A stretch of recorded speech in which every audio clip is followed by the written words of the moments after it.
Notre secours est dans le nom du Seigneur qui a fait le ciel et la terre. Aujourd'hui, 2 pour le prix d'un, 2 rois. D'abord le roi Yotam et ensuite le roi Akaz. Le roi Yotam, ce sera vite fait. Un tout petit chapitre. Vous notez simplement, vous dire au début, que sa mère s'appelait Yerusha, fille de Sadoc.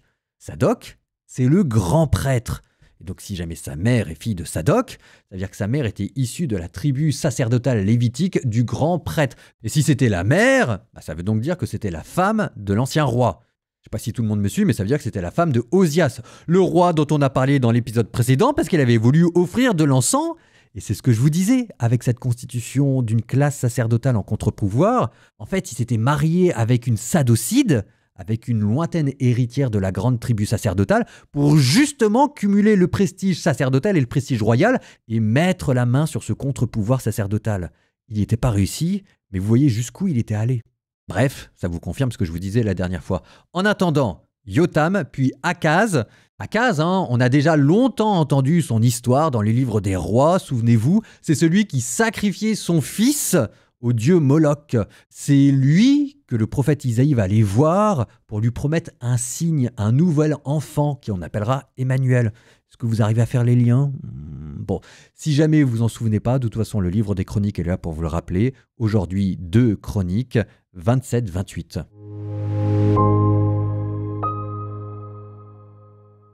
Yotam avait 25 ans lorsqu'il devint roi et il régna 16 ans à Jérusalem. Sa mère s'appelait Yerusha, fille de Sadoc. Il fit ce qui est droit aux yeux du Seigneur, tout comme avait fait Osias son père, sans toutefois entrer dans le temple du Seigneur. Mais le peuple continuait à se corrompre. C'est Yotam qui bâtit la porte haute de la maison du Seigneur. Il fit beaucoup de travaux sur le rempart d'Ophel. Il construisit des villes dans la montagne de Juda et dans la région boisée des citadelles et des tours. C'est lui qui combattit les rois des fils d'Ammon et l'emporta sur eux. Les fils d'Ammon lui donnèrent cette année-là 100 talents d'argent, 10 000 quintaux de blé et 10 000 quintaux d'orge. Et ils lui en apportèrent autant la 2e et la 3e année. Yotam s'affermit car il marchait constamment en présence du Seigneur son Dieu. Le reste des actions de Yotam, toutes ses guerres et ce qu'il a entrepris. Voilà que cela est écrit dans le livre des rois d'Israël et de Juda. Il avait 25 ans lorsqu'il devint roi et il régna 16 ans à Jérusalem. Yotam reposa avec ses pères et on l'ensevelit dans la cité de David. Son fils Akaz régna à sa place. Akaz avait 20 ans lorsqu'il devint roi et il régna 16 ans à Jérusalem. Il ne fit pas ce qui est droit aux yeux du Seigneur, comme avait fait David son ancêtre.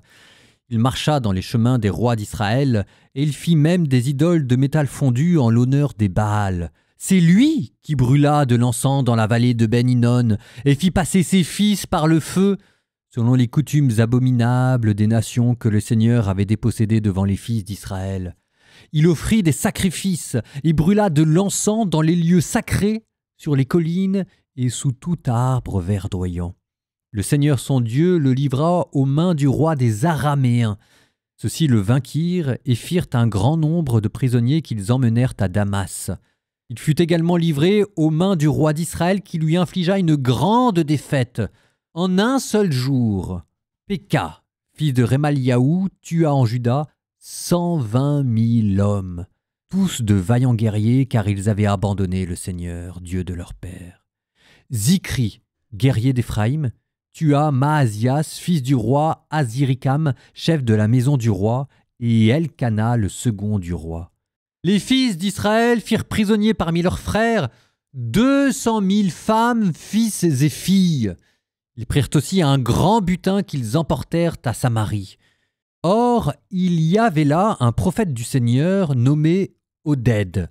Il sortit au-devant de l'armée qui arrivait à Samarie et dit « Voici que, dans sa fureur contre Juda, le Seigneur, Dieu de vos pères, les a livrés entre vos mains, et vous les avez tués avec une rage qui est parvenue jusqu'au ciel. Et maintenant, vous parlez de soumettre les fils de Juda et de Jérusalem pour qu'ils soient vos serviteurs et vos servantes. Mais n'avez-vous pas à vous reprocher quelque offense envers le Seigneur votre Dieu? Alors maintenant, écoutez-moi. renvoyez les prisonniers que vous avez faits parmi vos frères, car l'ardeur de la colère du Seigneur est sur vous. » Quelques-uns d'entre les chefs des fils d'Éphraïm, Azarias, fils de Johanan, Bérekia, fils de Meshilémoth, Yehiskia, fils de Shaloum, et Amasa, fils de Hadlaï, se dressèrent contre ceux qui revenaient de l'expédition. Ils leur dirent « Ne faites pas entrer ici les prisonniers, ce serait nous charger d'une offense envers le Seigneur, et ajouter à nos péchés et à nos offenses. Notre offense est déjà grande, et l'ardeur de la colère du Seigneur est sur Israël. » La troupe abandonna les prisonniers et le butin devant les princes et toute l'assemblée. Alors se levèrent les hommes désignés par leur nom qui prirent en charge les prisonniers. Avec le butin, ils habillèrent tous ceux d'entre eux qui étaient nus, leur donnèrent de quoi se vêtir et se chausser, les firent manger et boire et les soignèrent. Ils conduisirent sur des ânes tous les éclopés et les emmenèrent à Jéricho, la ville des palmiers, auprès de leurs frères, puis ils retournèrent à Samarie.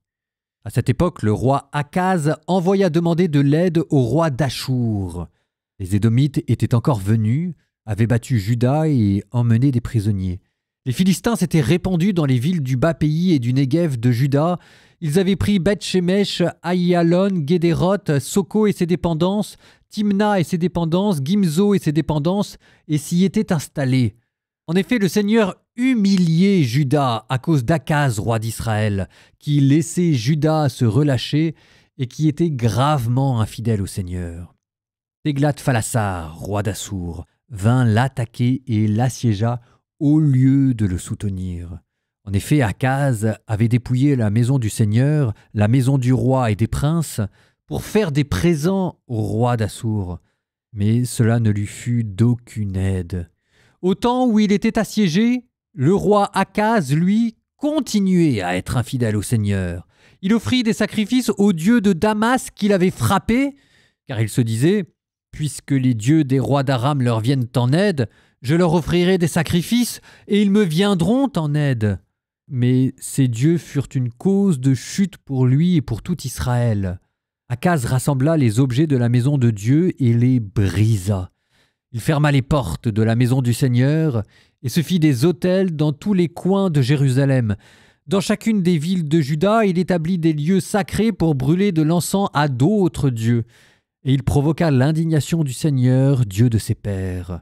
Le reste de ses actions et toutes ses entreprises, des premières aux dernières, voici que cela est écrit dans le livre des rois de Juda et d'Israël. Akaz reposa avec ses pères, et on l'ensevelit dans la ville à Jérusalem, car on ne le mit pas dans les tombeaux des rois d'Israël. Son fils Ézéchias régna à sa place.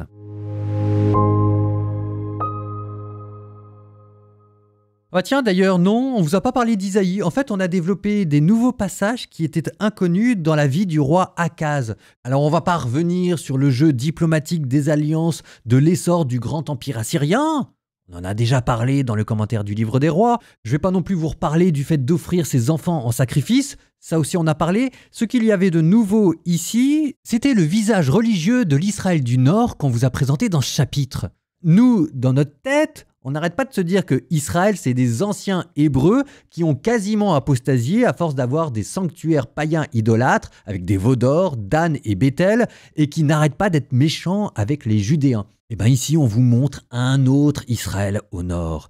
Un Israël qui écoute les prophètes, un Israël qui est pris de pitié, un Israël qui prend soin de ses frères, et ce sont eux qui n'ont pas oublié l'idéal de communion fraternelle. Le grand Israël, le fait de réunir un jour les 12 tribus, il reste vivant en Israël et beaucoup plus que dans le sud.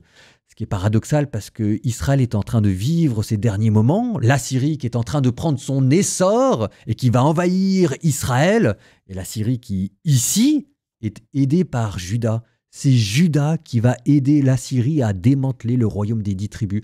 Donc il y a quelque chose, si vous voulez, d'ironique, de cruel, de triste. Là, il faut imaginer qu'un juif, quand il écrit ça, ça lui fend le cœur.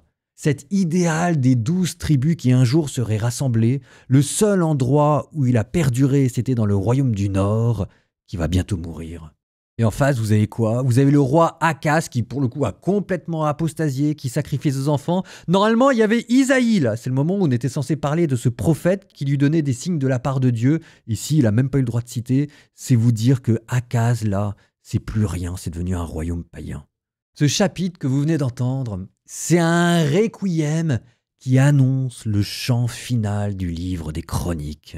On n'y est pas encore. Il y aura des hauts, il y aura des bas, il y aura des réformes. Mais vous venez d'entendre les premières notes du chant d'adieu final. Livre des Proverbes, chapitre 21, 16 à 20. L'homme qui erre loin des voies de la raison ira reposer parmi les ombres. Qui aime faire la fête sera sans le sou, qui aime le vin et les parfums ne fera pas fortune. Le méchant payera pour le juste et le fourbe à la place des honnêtes gens. Ah, on y retourne là, celui qui a écrit les Proverbes, il en avait gros. Mieux vaut aller vivre au désert qu'avec une mégère acariate. Vous sentez quand même que les proverbes, il y a un petit côté, j'ose pas dire patriarcal, mais peut-être même misogyne. Ah, allez, prenez ça avec de la bonne humeur. L'inverse est vrai aussi, on le sait. On continue. Dans la demeure du sage, abondance et trésors désirables, mais l'insensé n'en fait qu'une bouchée.